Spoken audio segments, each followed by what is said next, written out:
Hey, what's up? Hey, could you help me with a project?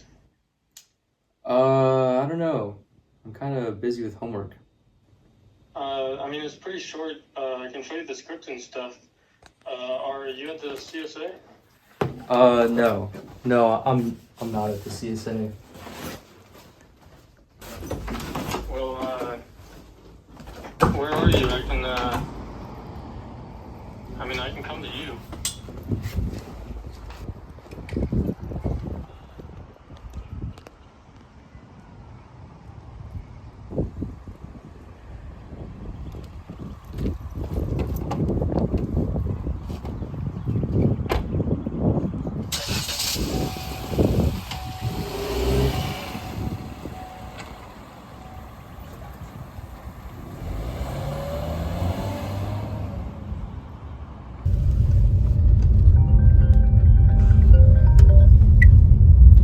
What, bro? Hey, come on. It won't take hardly any time at all. Dude, you say that every time. Look, I can show you how short the script is. Where are you going? Like humanities? The dorms? No, none of those places. See ya.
You and your stupid movies, bro.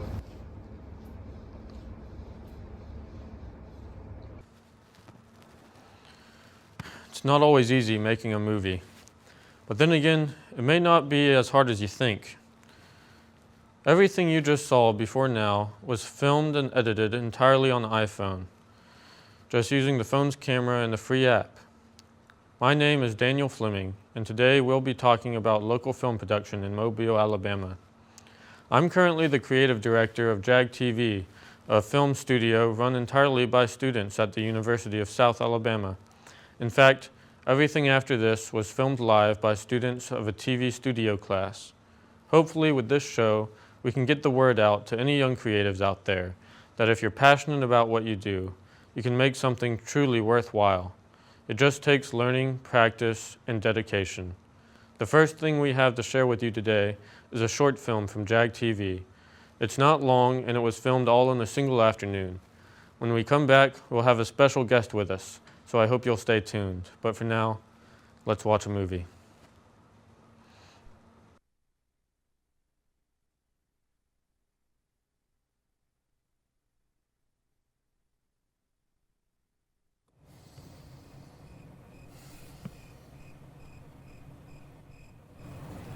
Damn, I'm getting hungry. You bring anything to eat? Yeah, actually, I did. No. Your favorite. Oh, that's very funny. I'm talking about real food. Look, I didn't know we'd be out here this long, right? You sure our guys in there? Well, hell yeah, I'm sure. My informant's too much of a wuss to give me bad intel. Hey, just don't get me shot, huh, rookie? It's one guy. I think I'll be fine. Well, you don't ever know what you're walking into with these things. And I've read your jacket, your time as a beat cop. I know Boy Scouts like you who want to serve find it's not easy to pull the trigger on a live target. You weren't there, okay? You don't know what happened.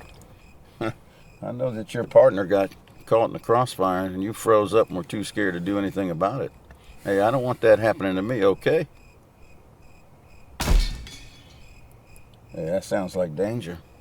Let's go.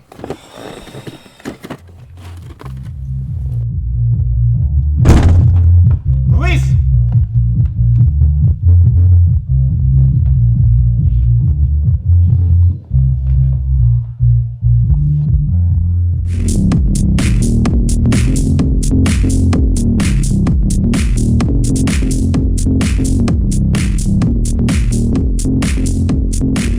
Police! Hands up!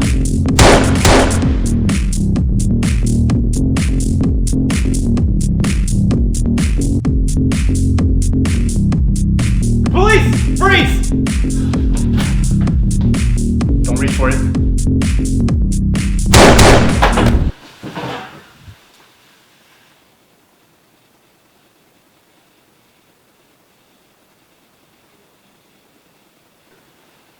Call it in.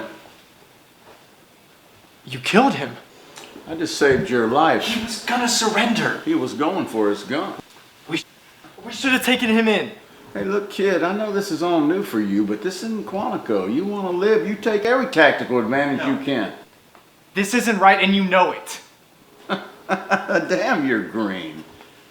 Where do they find you rookies at? These are the bad guys. You better learn to pull the trigger, or you better find a new job, or you're going to find a grave soon.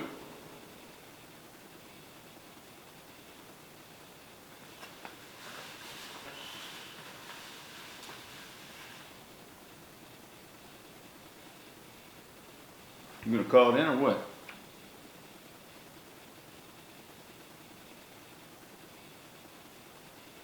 You haven't holstered your weapon yet? What are you talking about, kid? I see you hadn't hosted yours.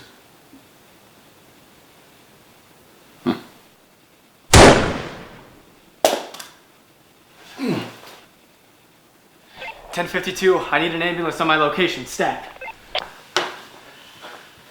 I'm not afraid to pull the trigger. I'm just trying to save the guy at the other end of the barrel. I'm trying to save you, West. It's too late for me, kid. No, it's never too late.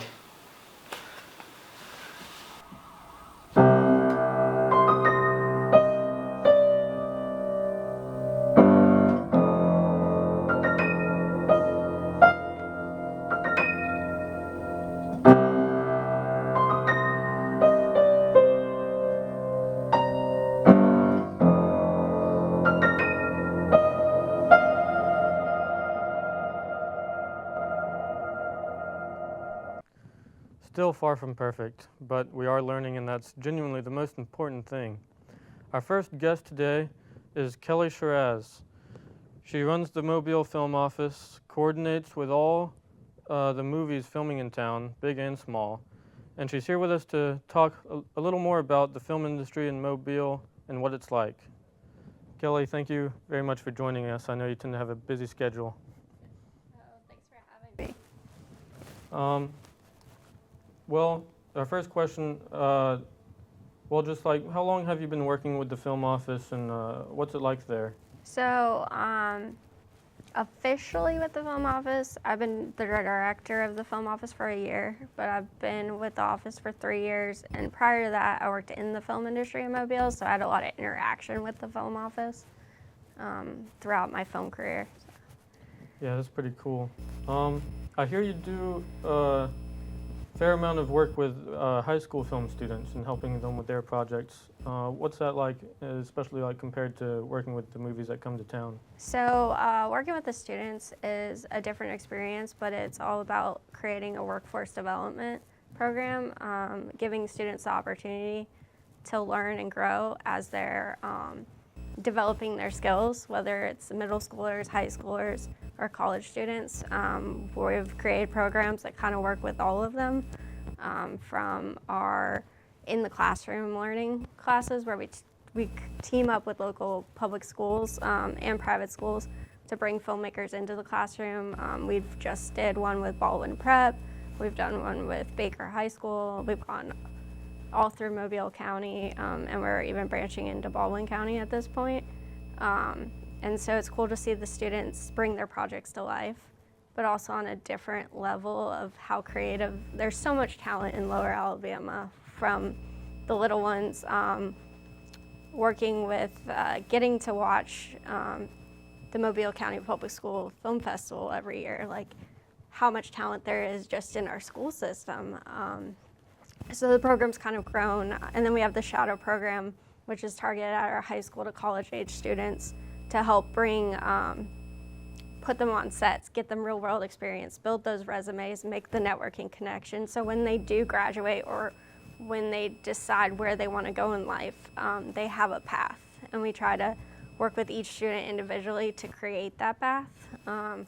Whether the student wants to work in camera, or they want to direct, or they want to work in sound, we're trying to create those opportunities little by little.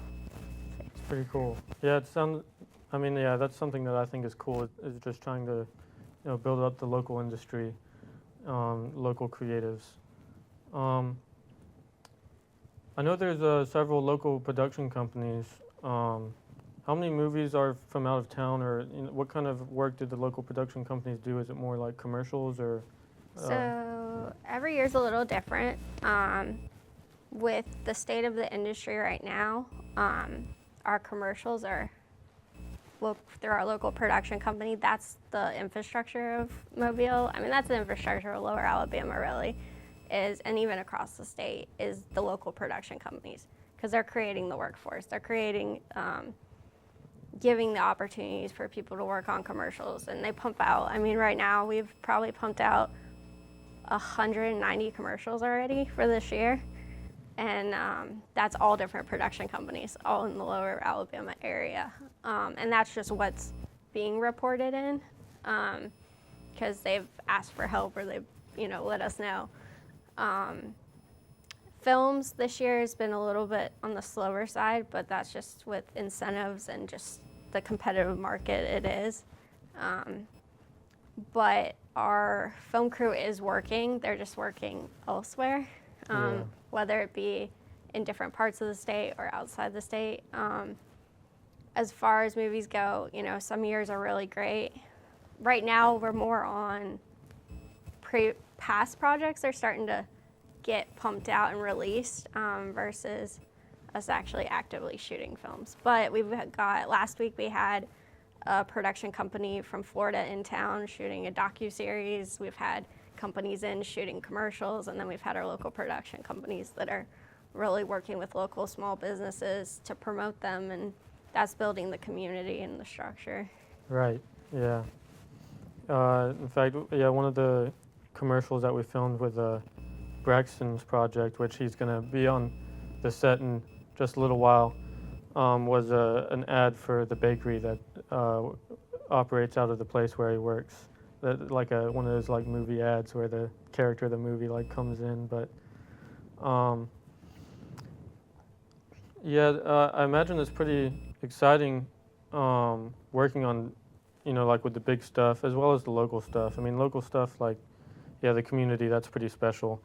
But it can't hurt when like a big actor comes to town, and it must seem kind of cool.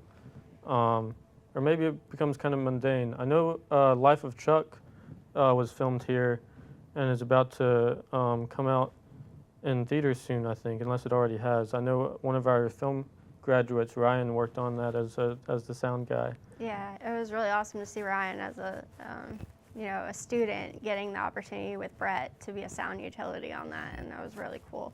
And that was part of working through the introduction, that we were able to connect Brett and Ryan together, and that's really cool to see that workforce development, because that's taken Ryan all over the place now. But with The Life of Chuck, it's cool to see how many areas that film touched. We filmed in Bay Minette, we filmed in Daphne and Fairhope and Mobile, and in Mobile we probably had, and Owa and Foley. I mean, there's a whole set in Foley, and that's really cool that was the small town. In Spanish Fort, you've got the house and all over the place. But in Mobile, it was cool. We got to shut down Dolphin Street, flip it around, put a traffic light up. A lot of moving pieces to make that happen for that film. But that's where our community is such a wonderful part of it. making a movie isn't just the crew or just the cast. It's a lot of different people that go into making a movie, specifically your community, because without the community letting you in to, use their homes or use their local businesses or work with you when you want to close a street. Even on that movie, we were lucky enough that the location managers went over to Barton Academy, which was sitting right from the film set, to show them filming happening through a tablet and explain how it worked, which was really nice for the students to get to see something that was happening literally a street over from them. So Life of Chuck's a special movie. It's probably one for the fact that it's Stephen King and Flanagan. Flanagan's been here a number of times, so he's pretty much family at this point. And then you have Scott Lumpkin, who helped produce that movie, who's local. So it's cool to see all those pieces kind of come together, and then the local crew that was a part of it, who get to add their little bit of flair and help these little local businesses have things appear in the film. So. Yeah, that's pretty cool. I know you talk a lot about it's a pretty film-friendly culture here. Yeah, I know when I was filming the short we just saw, there's a lady that came out and was like, "What are y'all doing?" And I was like, "Yeah, we're making a student film." And she's like, "Oh, that's so cool. What made you pick here?" And I was like, "Well, my friend lives in that house, so." Yeah, you're more likely in Mobile to get stopped by someone wanting to know what you're actually filming, than to be stopped because they want you to stop filming. It's one of the special things that they just want to be a part of it. And the coolest part about our community is that when you ask them to show up, they show up. And when you ask them to keep a wall, treat it like a normal job, they treat it like a normal job. It allows our actors to be able to go out to dinner in the area and experience Mobile and Lower Alabama without getting ambushed by people. Gives them a little bit of sense of normalcy, which is really nice. Yeah. You're not going to get that everywhere. And so we pride ourselves on keeping the privacy and keeping that wall, but allowing that wall to come down when we need them. And then the community shows up. Yeah, that's pretty nice. We're going to go to commercial break, and we'll be right back with another guest. So stay tuned. Good morning, Agent Sinclair. Can you feel the weight of every decision you've ever made?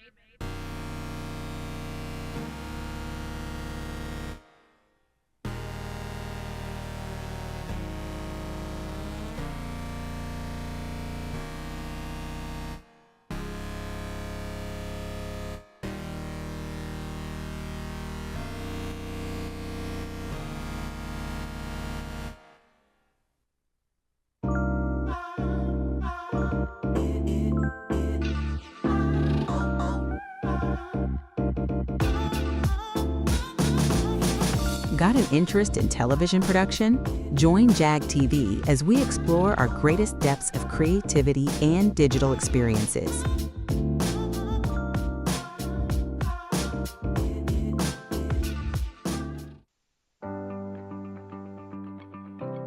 My name is Horatio Walker.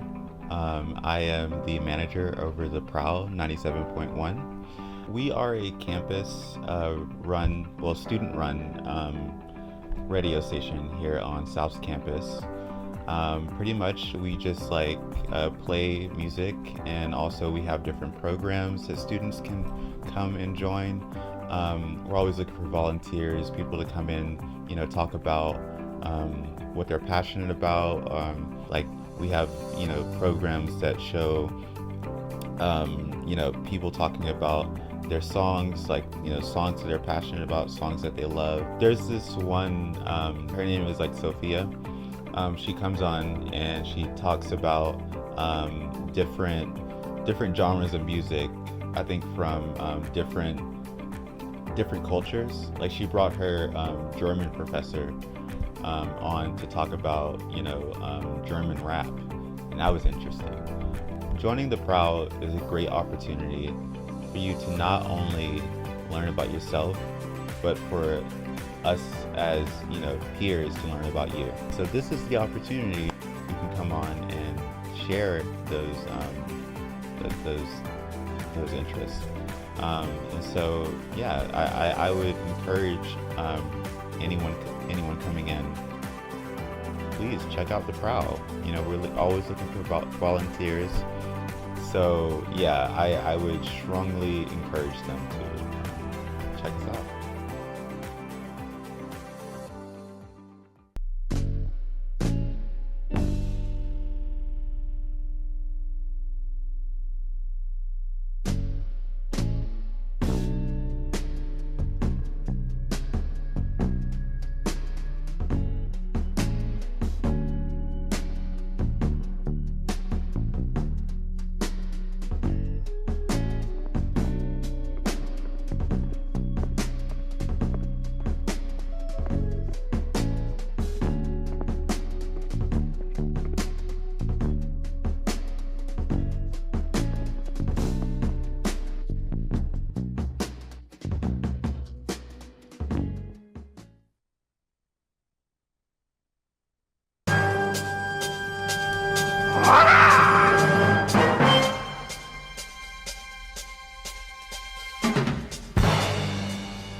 Welcome back. The next guest we have with us is a computer science major.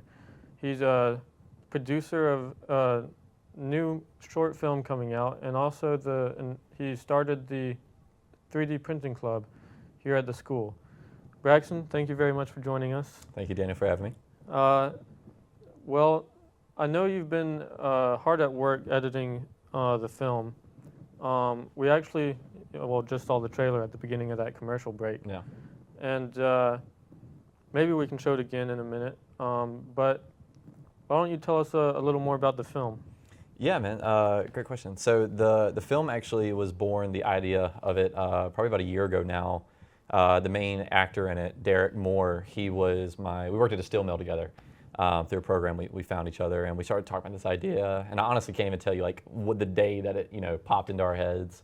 But we started working on the screen, play for it, and then about a year later, we started talking after we met at the Film Society, and you were like, oh, if you're ever working on anything, and you were the first person I thought of. Then we got you, then we got Phoebe, so it naturally built up, and a production studio came around. And was like, oh, we kind of like it. So they lent us a lot of equipment. They've been a great help. So super grateful for all the hands that were involved with it, and it's coming out this Saturday, actually May 3rd. Nice. And I know you 3D printed some of the props and things.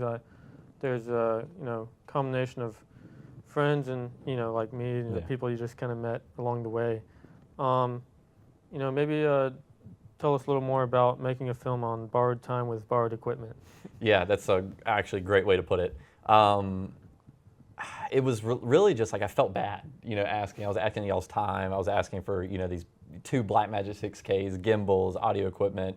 Sergio gave me, Sergio with all this entertainment, lent me like 3-4 terabyte SanDisk drives. I've never seen this much storage in my life, And I was like, what do I owe you? And he was like, you just make me a promise you'll finish the movie. And I was like, all right, okay. But yeah, after work on the weekends is really when we put in the time. And that's why we kind of scheduled around, really only shooting on the weekends, those Saturdays. But I think all in all, it went pretty smooth to be the first. Like I had zero idea walking into it what to expect. And I think for what it was and what we shot for, it turned out pretty okay. Yeah, I know you first told me about this at like the beginning of last fall semester. Yeah. And, so obviously there's a lot of planning going in, or at least, a lot of thought and even organization. In fact, like this is probably one of the first projects I worked on where we were like coordinating with the film office, getting permits, which is pretty cool. Tell us a little more about, what the planning was like, the concept art and all that kind of stuff. Yeah, so, obviously we had a rough draft. I started with index cards, just writing the story, blocking out, and just saying like, oh, what needs to go here, what needs to go here. And originally it was going to be multiple actors. I really didn't have a gauge on how long it was going to be. And we had like the theory in mind of, you know, the science behind the technology in the movie. Like we wanted it to feel real, and we talked about that in one of our initial sit-down meetings. And then you recommended it to Kelly, and then after going to Kelly, I was like, here's what we want to do. Can we do it? And you were so nice enough to like get us all the permits, and you told us everything, and you got us in touch with a lot of really good people, so I really appreciate it. But it was once we had the idea down, and then it was like the technical part that scared me, because I think the story kind of came naturally because we just loved talking about it so much. Anytime me and Derek, you know, got some free time, we discussed more about it. Does this make sense? Does this make sense? And it was more, like I said, that technical side. So having you and Sergio, and that's what scared me. But once we got that figured out with the equipment, then it came down to organization. And we actually used a really cool app, Studio Binder. It's like an online service, like $50 a month. That may sound like a lot to a college kid, but it was so worth it in the end, because we uploaded the screenplay. It automatically split the scenes down. It got us call sheets. It got us, you know, where's the VFX shots? What props do we need? And that really, I attribute Studio Binder and everybody's help to like really making this thing pretty organized. I mean, the day we shot in Cathedral Square, the battery cable was probably the biggest scare we had. We were running off one single Blackmagic battery, and we have like 20 extras in the middle of the square. And I was like, oh, dude. And you were like, we'll charge in the car between takes. And but it worked out. I think what we ended up calling Sergio or something. He's like, check the bag for the gimbal. It was like, why would it be in there? Why do you put a battery cable? I love Sergio to pieces, but that man, he just threw that cable in wherever he wanted. But we ran back and got it from Innovation Portal, so it all worked out pretty well. Yeah, you mentioned Studio Binder. I know I've seen like a lot of Studio Binder videos, because they talk about all kinds of stuff, and I feel like that's like, you know, like we who are interested in film, we're kind of visual learners. Mm-hmm. So for sure, there's lots of like visual stuff out there on YouTube, which is you know, it's lots of useful stuff out there. You know, it's in the visual medium for learning. So thank you very much for joining us. I think we're about out of time. Yeah. But this was pretty cool. Yeah, Hopefully we can do it again sometime. This was awesome. Yeah. Thanks so much, Danny. Thanks Appreciate for it. having us. Thank you.